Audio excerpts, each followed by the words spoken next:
Passou um pouquinho que ele ficou conhecido, ele começa a aparecer no YouTube, protegendo os tais ditos cujos, como Edir Macedo e os outros nomes que aqui foram citados. Então, a cada ano, eu vi ontem o pastor Marco Feliciano no YouTube protegendo essa galera todinha.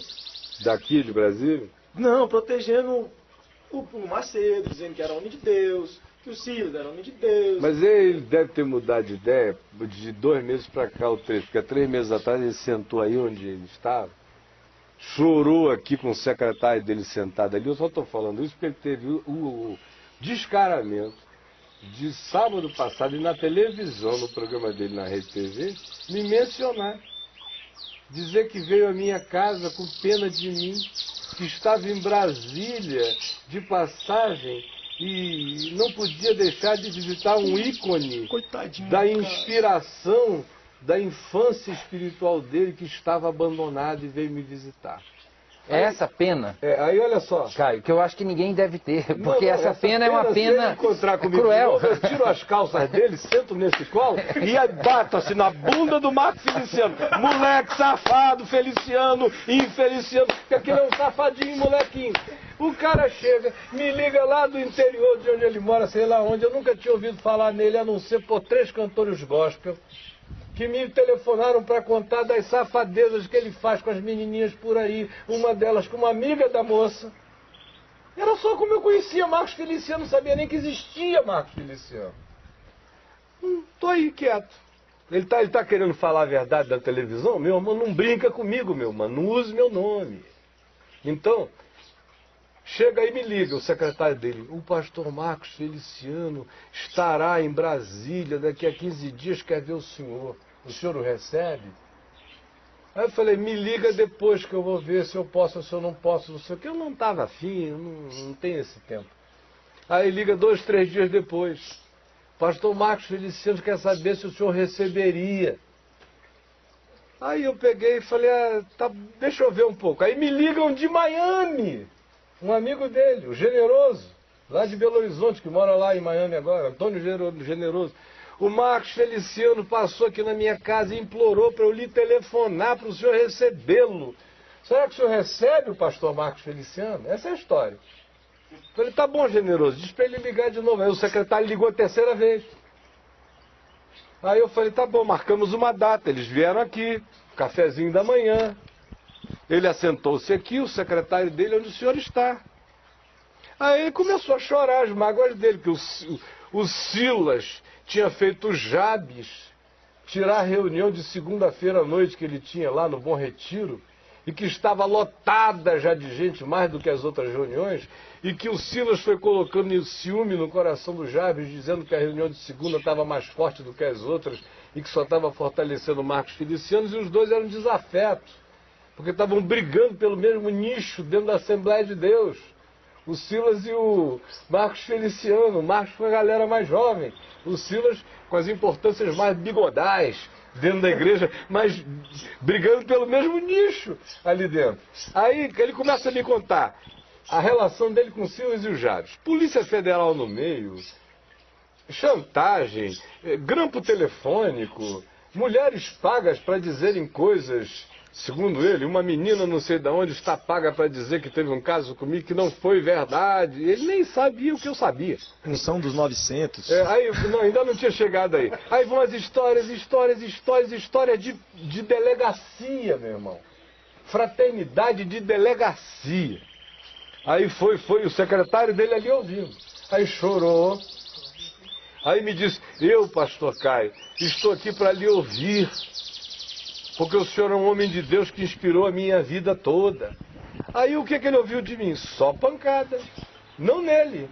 Nessa história inteira, nesse esquema inteiro, eu disse, meu amigo, não há ninguém que viva para isso, que preserve a sua alma. Não existe evangelho nisso. Não há ninguém que entregue a sua alma a isso e continue a ter evangelho no coração. É simplesmente impossível. Você está querendo colher uvas de espinheiros. E falei a história de como essas coisas são para ele. Ele chorou igual um bezerro desmamado, o secretário dele ali vendo. Quando acabou era por mim, eu estou oprimido, cheio de gente querendo me perseguir, o Silas quer acabar comigo. Ele só veio aqui me falar da desgraça dele. Eu orei por ele, depois me deu um beijo, pediu para tirar uma foto e disse, eu posso voltar outra vez? Eu digo, claro, liga antes e vem. Nunca mais. No dia seguinte, eu começo a receber e-mail. Por que o senhor recebeu o Marcos Feliciano? Eu digo, mas esse povo está pior do que a CIA. Eu não avisei a ninguém. Por que o senhor recebeu? Porque ele foi lá no site dele, botou uma foto dele abraçada comigo, que naquela hora era interessante, porque ele sabe que o Silas pode dizer o que quiser, mas o Silas, se me encontrar na rua, ele sai correndo pro lado de lá. Sai correndo com ele. Saiu no aeroporto de Congonhas outros dias. Quando ele me viu, o bicho virou numa porta que saiu azulado, como se diz lá no norte, né? Enfim, não é por nada não aguento o meu olhar de verdade, porque eles sabem que eu sei, sabem que não tem brincadeira aqui na história. Ele qualquer um. Eu morro em pé, de joelho diante de Deus.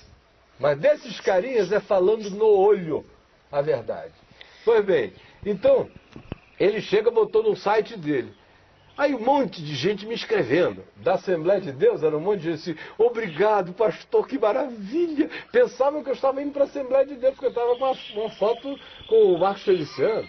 E os outros grupos me recriminando. O que o senhor está fazendo com esse safado? Comedor de meninas, não sei o que, está anarquizando o rapaz. Eu respondi, a minha resposta foi aquela do cego de nascença, né? Para os fariseus. Um homem chamado Marcos Feliciano me telefonou, pediu para eu atender, eu atendi, ele conversou, saiu, foi e eu fiquei. Só isso que eu disse. E os do Caminho da Graça que me escreveram querendo saber por que eu tinha recebido, eu digo, mano, desculpa. Eu recebi ele porque um dia eu te recebi. Isso mesmo. Porque um dia eu te recebi. Qual é a diferença? Então, matei a história aí. Não toquei no assunto, não falei nada, já tem 1 ano e pouco, não falo nada. Aí, a televisão, Rede TV, sábado. Está ele fazendo uma média, porque agora, só para responder a pergunta, o cenário na Assembleia mudou. Completamente. O Silas agora é vice-presidente desse negócio, da denominação dele. E tem muita armação em trâmite por aí. O Samuel Câmara está na iminência de sair da Assembleia de Deus e fundar uma denominação chamada Boas Novas no Norte. Você sabia? Não. Assembleia de Deus de Manaus e de Belém, com tudo que tem ali, estão na iminência, se já não fizeram, estão na iminência de se desligar da Convenção Geral das Assembleias de Deus, criando uma nova denominação chamada Boas Novas. O cenário, a geopolítica disso tudo vai mudar rápido dentro de pouco tempo. E o Silas será o presidente da Assembleia de Deus do Brasil dentro de mais um mandato ou 2. José Wellington não vai viver para sempre, nem com formol, nem com nada. E o Silas vai tomar o poder. Então, os arranjos e as composições já estão sendo feitas. Por isso não me admiraria que ele que esteve há 3 meses atrás aqui dizendo que o Silas queria pegá-lo, que estava botando gente, polícia, investigador e tudo para anarquizar e acabar com a vida dele. E ele se defendeu fazendo um dossiê que um delegado federal amigo dele, Marcos Feliciano, fez contra o Jabes, porque o Jabes o chamou na sala dele, segundo ele, para fazer a ameaça final e dizer para ele sumir de tudo.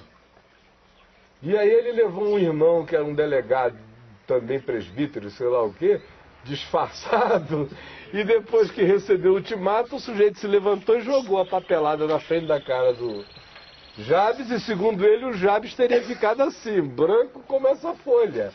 E o assunto acabou para sempre. Então, meu mano, é troca de dossiês. Ficam trocando dossiês. E, infelizmente, eu sei que angustia e dói a tua alma. Porque você nasceu nesse meio, viveu com sinceridade, tentou fazer tudo com sinceridade, mas a verdade é esta.